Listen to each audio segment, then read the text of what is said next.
Hello everyone, welcome to defence studies.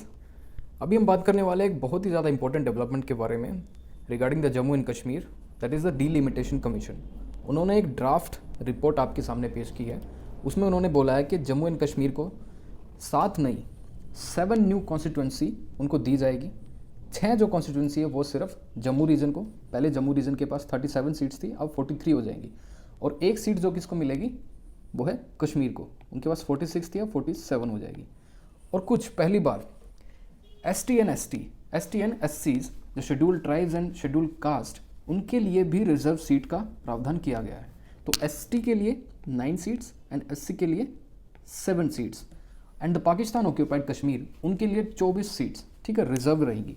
तो क्यों ये डिलिमिटेशन कमीशन की जो रिपोर्ट है या फिर डेवलपमेंट जो जम्मू एंड कश्मीर में है इंपॉर्टेंट है सीएपीएफ असिस्टेंट कमांडेंट एग्जाम्स के लिए। चलिए हम देखते हैं। पेपर 2 ये आपका एक लाइट हाउस है, आप इसको फॉलो कीजिए। आप कभी भी अपना जो सीएपीएफ की प्रिपरेशन है उससे कभी डाइवर्ट नहीं होंगे। एक क्लियरली एक टॉपिक का नाम दिया गया है पॉलिटी, मतलब पॉलिटी के ऊपर आपसे कोई टॉपिक्स पूछा जा सकता है रिगार्डिंग द ऐसे राइटिंग। आपका आर्गुमेंट फॉर एंड अगेंस्ट भी आ सकता है, ठीक है, किसी तरह से भी आपसे पूछा जा सकता है। आपके बैलेंस्ड ओपिनियन इसके रिगार्डिंग होने चाहिए। तो ट्रेंड एनालिस करें अगर इंडियन पॉलिटी से बार बार किस तरह के क्वेश्चन पूछे गए हैं ऐसे के इन सीएपीएफ एग्जाम। पहला है पार्टी पॉलिटिक्स इन इंडिया से फ्लरिशिंग फैमिली बिजनेस, ठीक है, इंडियन पॉलिटिक्स का ही क्वेश्चन है। The complexity and unpredictability of Indian politics 2019 में पूछा था, आफ्टर जो कि 5 अगस्त 2019 को अब्रोगेशन ऑफ 370 आर्टिकल 370 का अब्रोगेशन हुआ था। उसके बाद हम कह सकते हैं कि there is unpredictability of Indian politics. किसी ने प्रेडिक्ट नहीं किया था कि इतना बड़ा डिसीजन गवर्नमेंट ले सकती है, ठीक है, although the issue was complex. So the complexity and unpredictability of Indian politics, जब भी हम इसका मॉडल आंसर आपके साथ डिस्कस करेंगे पूरा आपको ऐसे का सॉल्यूशन आपको मिल जाएगा। Third is non performing parliament. तो नॉन परफॉर्मिंग पार्लियामेंट किस तरह से हमारी डेमोक्रेसी के लिए अनहेल्दी है। So it's a unhealthy trend in democracy. Non performing parliament में जैसे इंटेंशनल डिसरप्शन होगा हाउस में, ठीक है, डेलिब्रेशन या डिस्कशन नहीं हो रहा इंपॉर्टेंट इश्यूज़ पे, वो सब डिस्कस करेंगे। And the need for common civil code in India, ये भी एक पॉलिटिकल टॉपिक है, बिकॉज अल्टीमेटली ये जो पॉलिटिकल डिसीजन है किस टाइम पे हमें सिविल कोड चाहिए। अभी जो रिसेंटली एज हाइक हुई है, मैरिजेबल एज का जो 18 से 21 ईयर्स में है ओनली फॉर द हिंदूज, ठीक है, उसको किस तरह से हम देख सकते हैं कि there is no uniformity across religion. किसी वन पर्टिकुलर रिलीजन में the marriageable age is less, किसी में ज़्यादा है, तो we need a common civil code. तो इस तरह से भी हम उसको दे सकते हैं। And India need to redefine the relationship between the centre and state.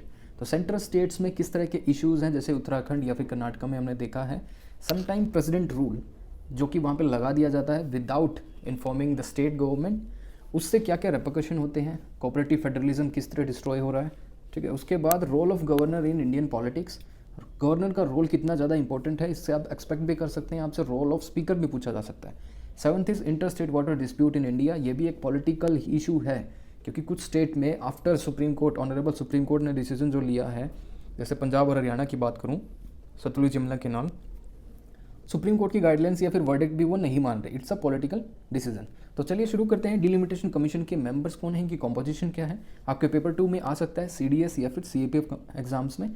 तो जस्टिस रंजन प्रकाश देसाई ये है चेयरमैन, और चीफ इलेक्शन कमिश्नर जो कि सुशील चंद्रा जी हैं, एंड स्टेट इलेक्शन कमिश्नर जो कि रिस्पेक्टिव स्टेट्स में जिसमें भी डिलिमिटेशन एक्सरसाइज हो रही है उनके स्टेट इलेक्शन कमिश्नर उसमें हिस्सा लेंगे। उसके बाद व्हाट इज डिलिमिटेशन कमीशन, ये एक एक्ट है redrawing boundaries of Lok Sabha and assembly constituency to represent changes in population over the period of time. After जो 10 साल के बाद एक सेंसस होता है, we have seen a huge demographic change, कुछ चेंज आता है इन द पॉपुलेशन, ठीक है, कॉन्स्टिट्यूंसी की जो पॉपुलेशन है वो चेंज होती रहती है। तो we need to redefine the boundaries.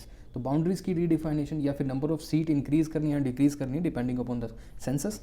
और इसका ऑब्जेक्टिव क्या है, sole objective is to provide equal representation for equal population, ठीक है, and a fair division of geographical area so that no political party has an advantage, किसी one political party को advantage ना हो, फ्री एंड फेयर इलेक्शन हो।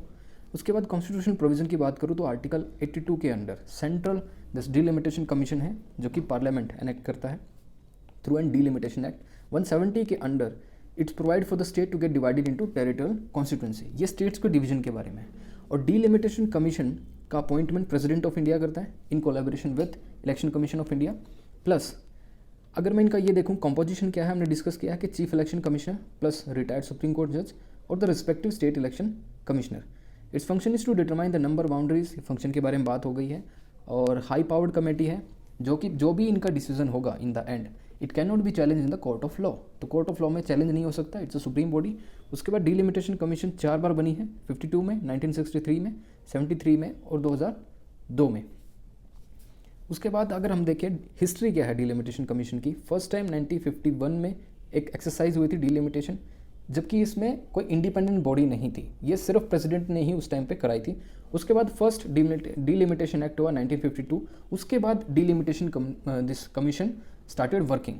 और 1981 में और 1991 में कोई भी डीलिमिटेशन कमीशन नहीं बनी।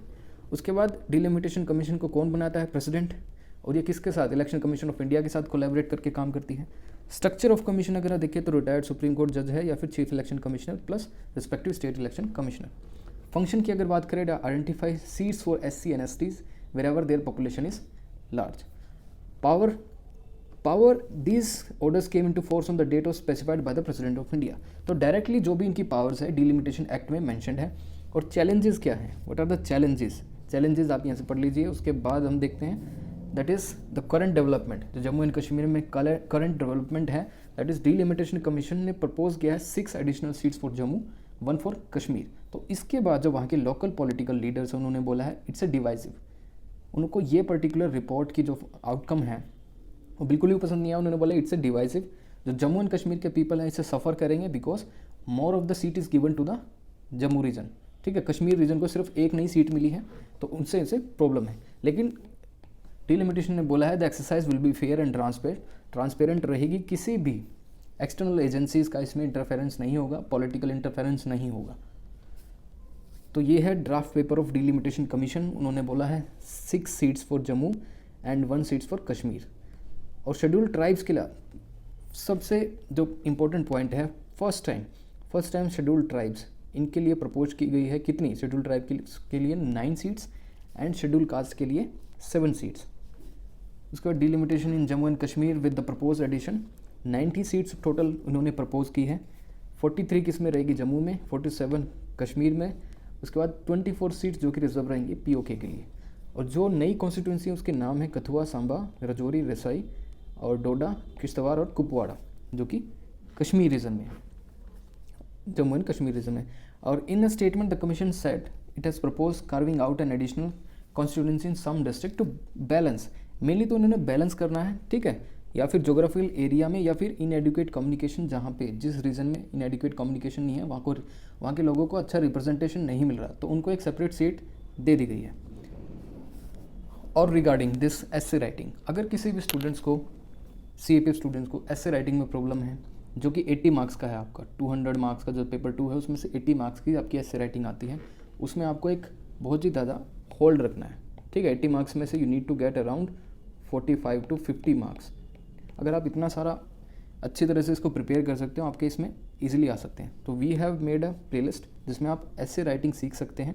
You can go on this app, यहाँ से आप डाउनलोड करके पूरा लिस्ट है अराउंड 12 to 15 वीडियोस जिसमें आपको ऐसे राइटिंग सिखाई गई है। And you can also go on this telegram channel, वहाँ से भी आप देख सकते हैं। So we wind up here, next time again आपसे कोई इंपॉर्टेंट टॉपिक डिस्कस करेंगे जो कि रेलिवेंट है किसके लिए, CAPF असिस्टेंट कमांडेंट एग्जाम के लिए।